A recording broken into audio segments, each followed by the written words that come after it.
Hello and welcome to Heart Yoga Radio. We're having another walk through the Welsh Hills today in the sunshine, which is very nice. And we thought we would do our next episode of the Lao Tzu series. So we are on chapter 47 today, which is our episode 34, because sometimes we do two together if we feel that they go nicely and they complement each other. So first of all, let's read this out and then see what we think. So I'll hand you over to Pete now, in his capable hands. Lao Tzu, chapter 47. Without going anywhere, you can know the whole world. Without even opening your window, you can know the ways of heaven. You see, the further away you go, the less you know. The sage doesn't need to travel around. Why? Because he can still understand. He sees without needing to see. He never does anything, and yet it all happens. Okay, so what was Lao Tzu thinking about when he wrote that one, do you think? I think he'd probably been on drugs. Any particular kind? Oh, God knows they had got all sorts of things in ancient China. Well, just been a bit pissed. Think he was in a good mood that day? You're right, it might just be he was in a good mood.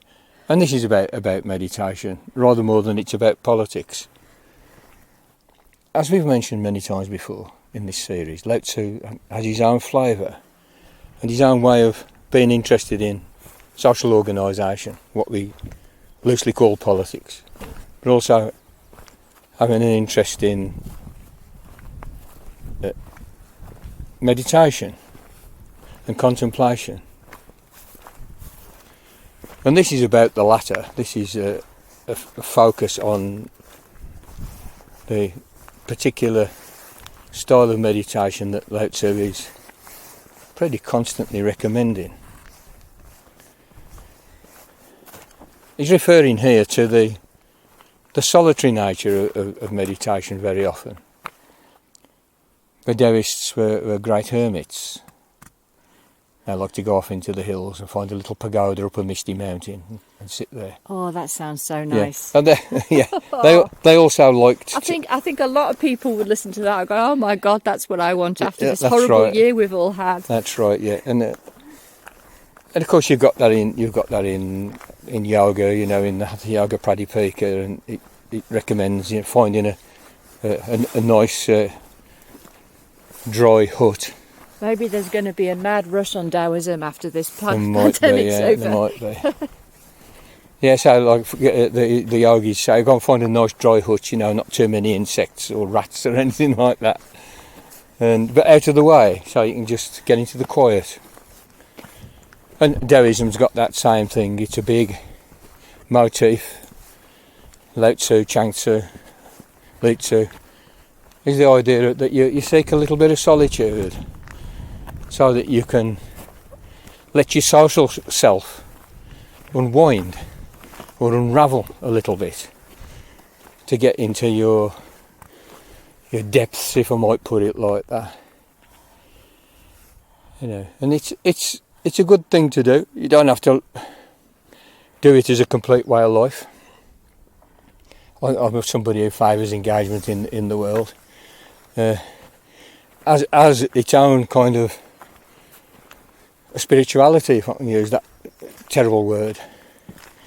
You know, but nevertheless, your social self is a kind of cluster of knotted, tangled threads, you might say. You know, it's like a cat has got hold of a ball of wool, you know, and it's the things that we have to do to manage in society, and the way in which we've kind of brought up, we've socialised through school and family training and peer pressure and all the rest of it, produces a kind of a tangle in us that can, and very often does, obscure something very, very beautiful and precious and worth encountering that lies sort of beyond that tangle. And solitude allows that to unravel. I mean, I know you've done it yourself, haven't you? Gone off into the hills in the Lake District and such forth. Oh, many times. And spent some period of time away on your own like that. Yeah, I would really recommend everyone gives that a go at some point. A couple of weeks. But it's down to the timing, actually. Yeah. It is, Sometimes you can go off and think, I really, really need a solitary retreat, but I don't have time. So you plan to do it in, say, 4 weeks' time when you've got a bit of a break from work. And the moment's passed. That's it. The moment's passed. Yeah. So that can happen, and I've done that sometimes, and it's been really disappointing. It takes a bit of focus and commitment, but it's definitely worth it. Yeah. Because I've got a tremendous amount out of some of my solitary retreats in the hills for sure. Yeah.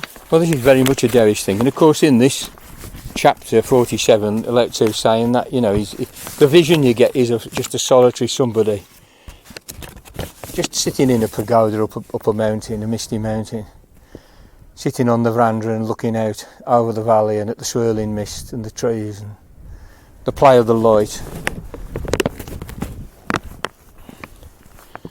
And one of Lao Tzu tries here to tell us some of the quality of that style of meditation and why you might want to do it. Okay, squeaky gate for you, squeaky Taoist gate.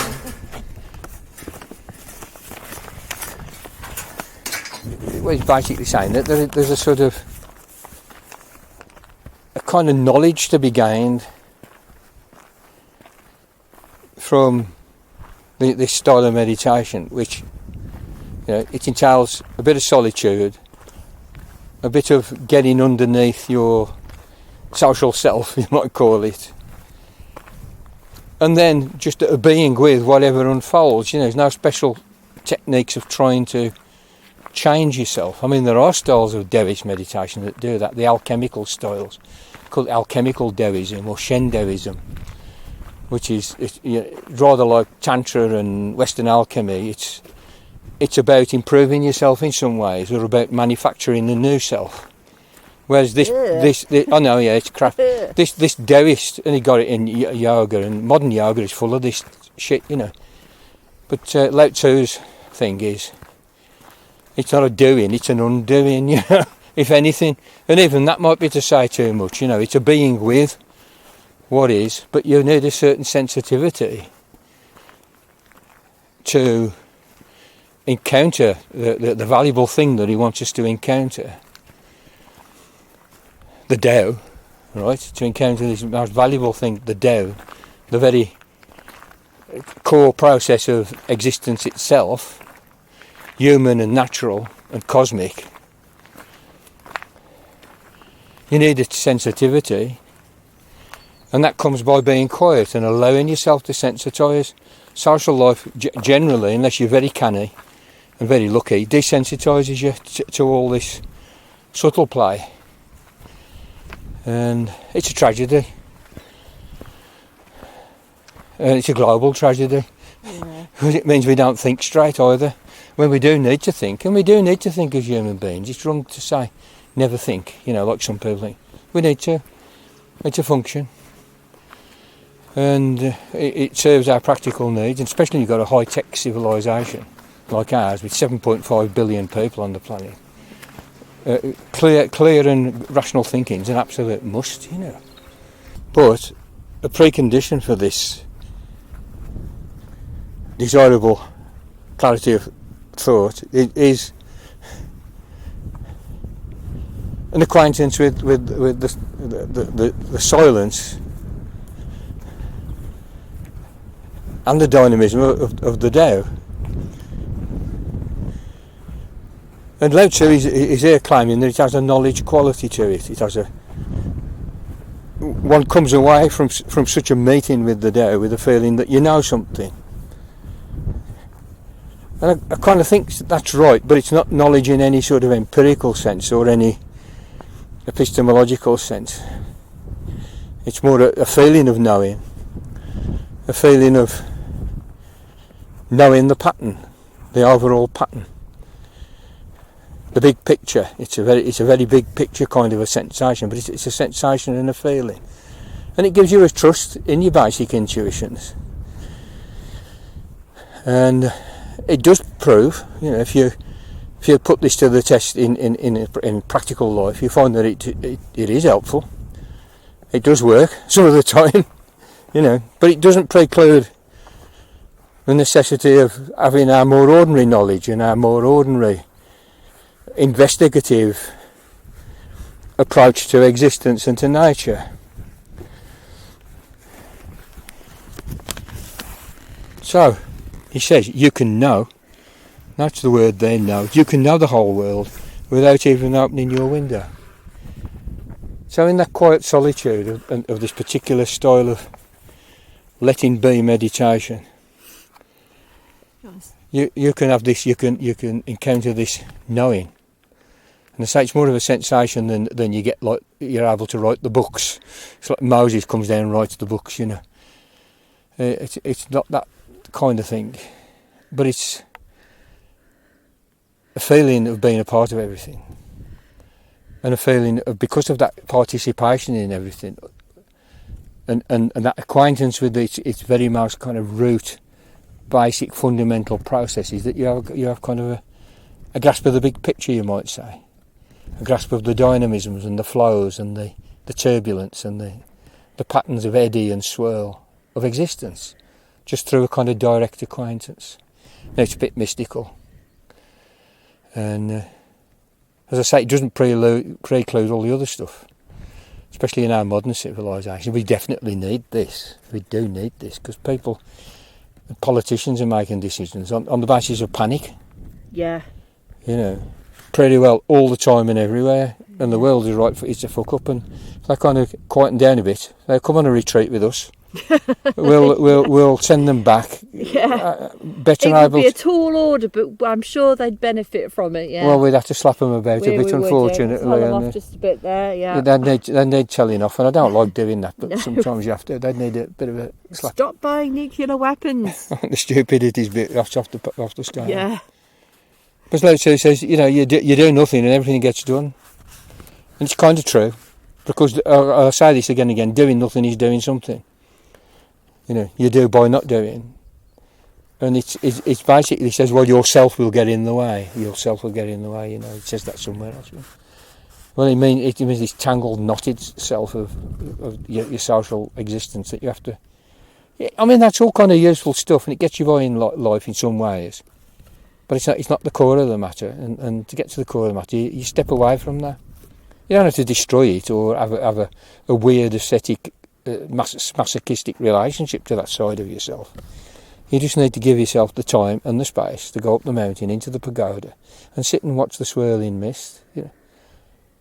And you don't need to go out of that pagoda to know everything. In a sense, you do feel there is this feeling of acquaintance, shall we say, with the big thing that's going on. And that's kind of much bigger than our little daily squabbles and quarrels and conundrums and questions that we have, in our little social lives. He said, she said, all that stuff. Oh, we'll do this and it'll be great, and then of course it fucks up. Because a lot of decisions are made on inadequate knowledge and panic, and not having a kind of properly functioning brain, because it never gets to have a rest or any kind of nourishment. Or yes, that nourishment, Yeah. So this is what that is about, and that's why he says things like, that's what he says, and that's why he says the sage sees without needing to see. You don't need to see; you just let seeing happen. Yeah. It's a kind of it's a letting things happen so that you get acquainted with this big, enormous stuff that's swirling around, called existence, called conscious existence, you might say. And the sage never does anything, and yet it all happens. Well, of course it does. It's not going to stop happening. Because you don't like it or you want it to happen a different way. It's just going to keep going. So the further you go, the less you know. certainly about yourself, and this is about not going away from yourself, and deliberately not going away from yourself. But after that, there are no silly games of self-improvement or striving for sainthood or striving for vision or anything like that.